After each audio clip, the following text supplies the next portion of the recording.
सभी मित्रों को नमस्कार दोस्तों। करते हैं आज का आपका रिवीजन क्लास की जो अपलोड होती है उसकी बात करेंगे मैं। और रिवीजन क्लास में दोस्तों आपको पता है कि यहाँ पर जो प्रतियोगिता होती है इवनिंग में उसका रिवीजन क्लास ही होता है। तो चलिए स्टार्ट करते हैं। आज के लिए पहला प्रश्न क्या है मेरे भाई?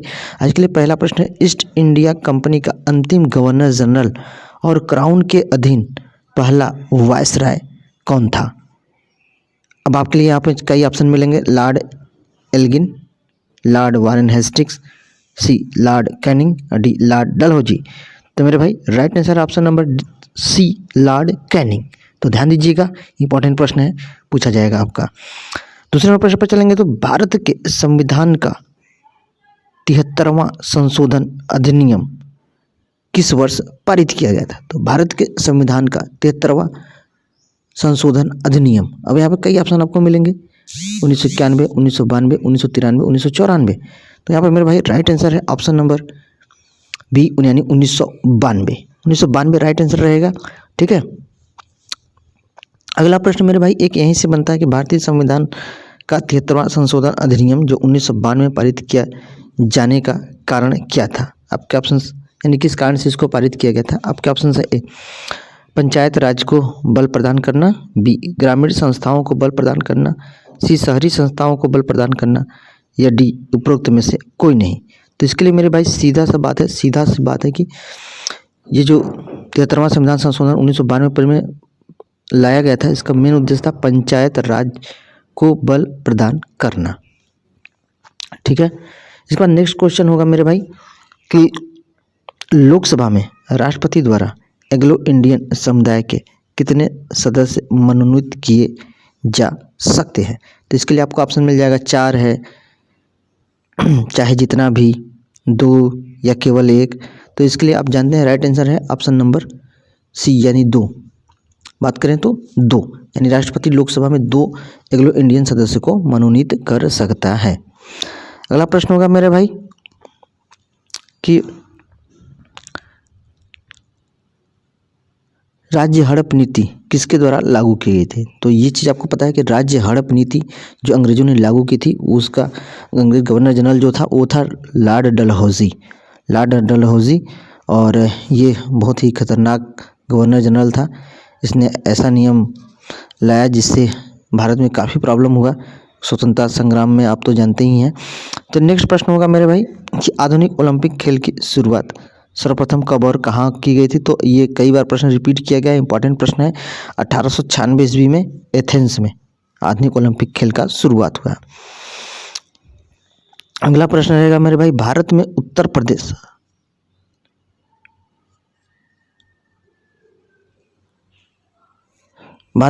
प्रदेश राष्ट्रवाद के उदय का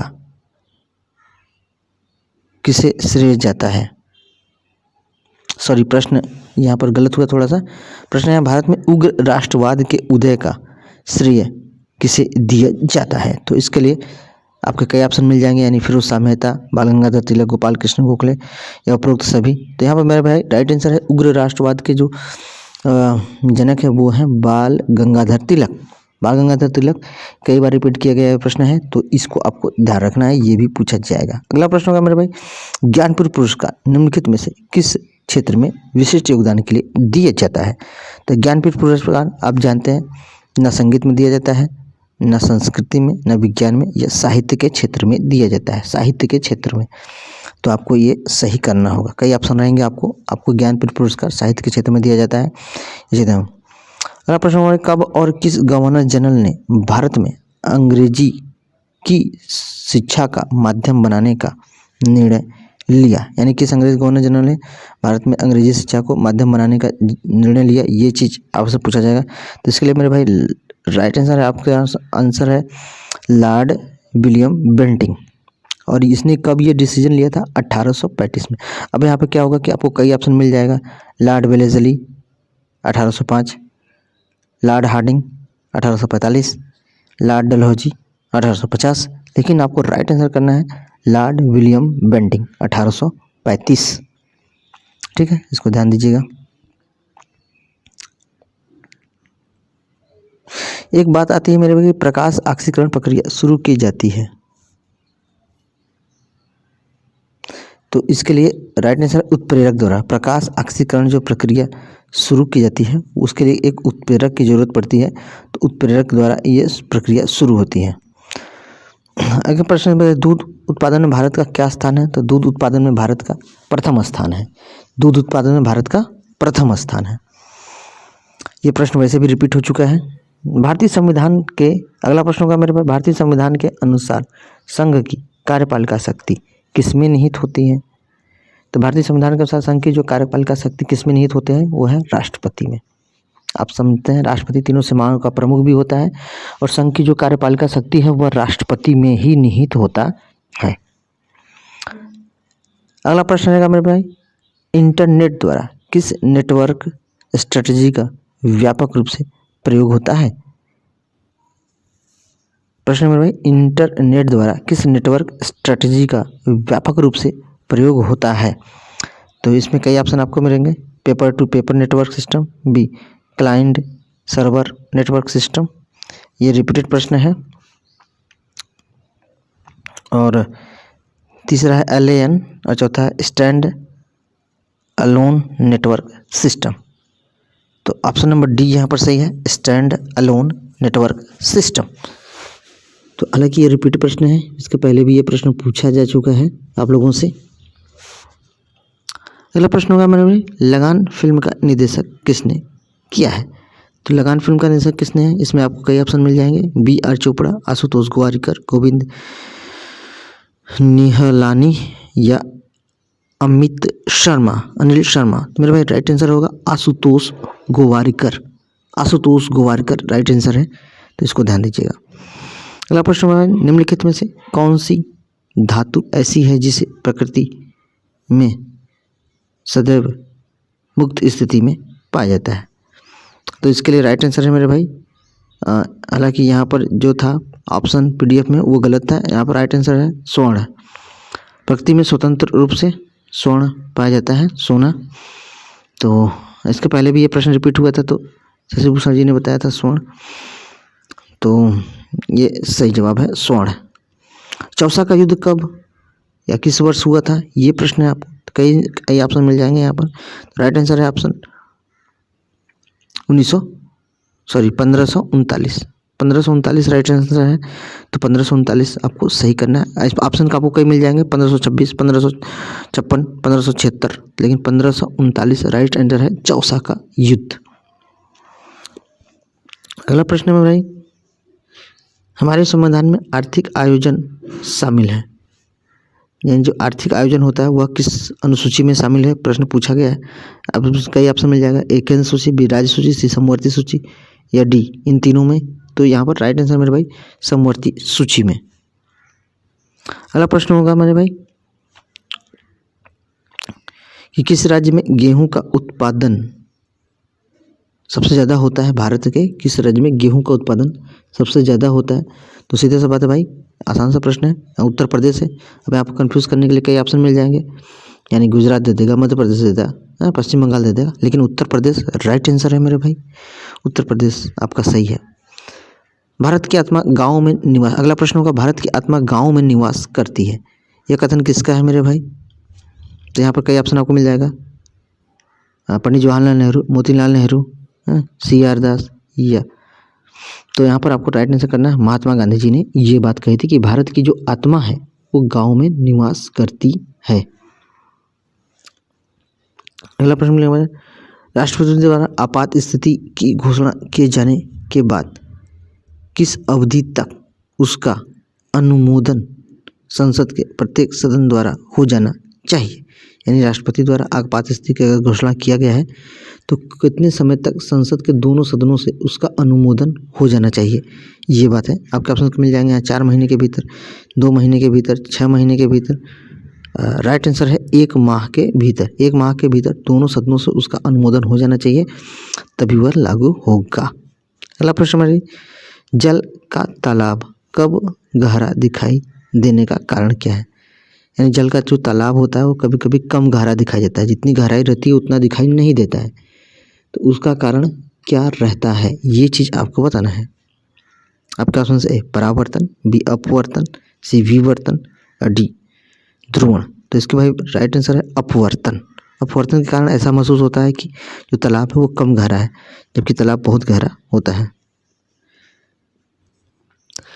अगला प्रश्न है, राग मियाँ की मल्हार का रचयिता किसे माना जाता है? तो राग मियाँ की मल्हार का रचयिता तानसेन को माना जाता है। तानसेन राइट आंसर है। और यहाँ पर कई ऑप्शन आपको ऐसे दे देगा कि बैजू बाबरा है, अमीर खुसरो या स्वामी हरिदास, लेकिन आपको राइट आंसर करना है तानसेन को। तानसेन को माना जाता है राग मियाँ की मल्हार का रचयिता।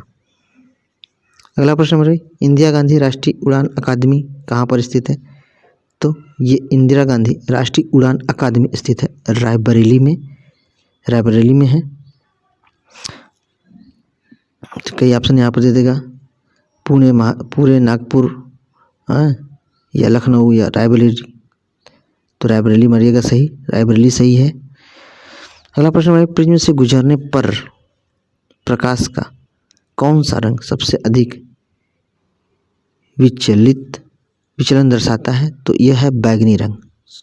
प्रिज्म से प्रकाशित गुजरने के बाद प्रकाश का जो बैगनी रंग होता है वो सबसे ज़्यादा विचलन दिखाता है। तो इसको आपको सही रखना है कि बैगनी रंग पर कई लाल रंग और बैगनी रंग पे कन्फ्यूज़न हो जाता है, तो इसको आपको ध्यान रखना है। अगला प्रश्न होगा मेरा, कुतुब मीनार को किस प्रसिद्ध शासक ने पूरा कराया था? तो इल्तुतमिश ने, कुतुबुद्दीन ऐबक ने इसकी शुरुआत की थी और इल्तुतमिश ने इसको पूरा कराया था। अगला प्रश्न मेरे भाई, संपत्ति के अधिकार को मौलिक अधिकारों की सूची से किसके शासनकाल के दौरान हटाया गया था? तो संपत्ति के अधिकार को मौलिक अधिकारों की सूची से किसके शासनकाल में हटाया गया था? तो इसके लिए राइट आंसर है मेरे भाई मोरारजी देसाई सरकार में। मोरारजी देसाई सरकार में संपत्ति के अधिकारों को जो मौलिक अधिकारों की सूची से हटा दिया गया था। इसमें कई ऑप्शन आपको मिलेंगे, इंदिरा गांधी, नरसिंह राव, वाजपेयी सरकार, लेकिन मेरे भाई राइट आंसर है मोरारजी देसाई के सरकार में। अगला प्रश्न, महमूद गजनबी ने निम्नलिखित में से किस प्रसिद्ध मंदिर पर धावा बोला था? तो बेलूर के मंदिर पर, हालेबीड के मंदिर पर, कोणार्क मंदिर पर। तो इसके लिए राइट आंसर है मेरे भाई सोमनाथ के मंदिर पर। सोमनाथ का मंदिर जो गुजरात में है, वहाँ पर उसने धावा बोला था। प्रेस की स्वतंत्रता भारतीय संविधान के किस अनुच्छेद में निहित है? तो इसके लिए भाई अनुच्छेद 19 सही है। प्रेस की स्वतंत्रता भारतीय संविधान के अनुच्छेद 19 में निहित है। ये चीज़ पूछा जाएगा आपको, और आपका अब कई सारे ऑप्शन मिल जाएंगे, अनुच्छेद 14, अनुच्छेद 21, अनुच्छेद 16, लेकिन मेरे भाई अनुच्छेद 19 राइट आंसर है। होम रूल लीग की स्थापना किसने की थी? होम रूल लीग की स्थापना किसने की थी? इंपॉर्टेंट प्रश्न है। तो भाई इसके लिए बिल्कुल नहीं, होम रूल की स्थापना कब हुई थी ये चीज़ पूछा गया है। तो होम रूल की जो स्थापना है प्रथम विश्व युद्ध के दौरान हुई थी। प्रथम विश्व युद्ध जो 14 से 19 तक चला था, 1914 से 19 तक, उसके दौरान ये होम रूल लीग की स्थापना हुई थी। ये प्रश्न भी रिपीटेड है। अगला प्रश्न है, मोहम्मद बिन कासिम ने निम्नलिखित में से किस ईस्वी में सिंध पर विजय प्राप्त की थी? तो 712 ईस्वी में प्राप्त की थी। कई बार रिपीटेड प्रश्न है, ये भी प्रश्न 712 ईस्वी में। तो इसको भी जाने, यहाँ कई ऑप्शन आपको मिल जाएंगे, 812, 912, 1012। तो यहाँ पर 712 पर आपको सही करना है। अगला प्रश्न है मेरे बहुत बढ़िया प्रश्न है कि किसी व्यक्ति को बंदूक की गोली लगने पर उसके शरीर से सभी गोलियां नहीं निकलती जाती, तो निम्नलिखित में से किसके कारण उसके शरीर में जहर फैल जाएगा? तो आपका ऑप्शन कई मिलेंगे, ए पारा, बी लोहा, सी सीसा, डी आर्सेनिक। तो राइट आंसर है मेरे भाई सीसा के कारण। सीसा के कारण उसके शरीर में पूरा जहर फैल जाएगा। अगला प्रश्न है, किसी व्यक्ति के कैद होने पर अनुच्छेद 226 के अंतर्गत की गई कार्यवाही का नाम क्या है? तो यानी किसी व्यक्ति को जब कैद किया जाता है अनुच्छेद 226 के अंदर जो कार्रवाई की जाती है उसका नाम पूछ रहा है। आपके ऑप्शन से सिविल कार्रवाई, न्यायिक कार्रवाई, आपराधिक कार्रवाई, तो सांविधिक कार्रवाई। तो इसके लिए राइट आंसर है सांविधिक कार्यवाही। ऑप्शन नंबर डी सही रहेगा कि सांविधिक कार्यवाही के अंतर्गत किसी व्यक्ति को अनुच्छेद 200, इसमें यह भी पूछा जा सकता है कि किसी व्यक्ति के कैद होने पर अनुच्छेद 226 के अंतर्गत की गई जो कार्यवाही है, तो ये चीज़ बहुत इम्पॉर्टेंट है, सांविधिक कार्यवाही वो कही जाती है। तो तो इस प्रकार के जो भी प्रश्न होंगे मेरे भाई, आप उसकी तैयार करके रखिएगा। इस प्रकार के प्रश्न आपसे पूछे जाएंगे, तैयार करके रखिएगा।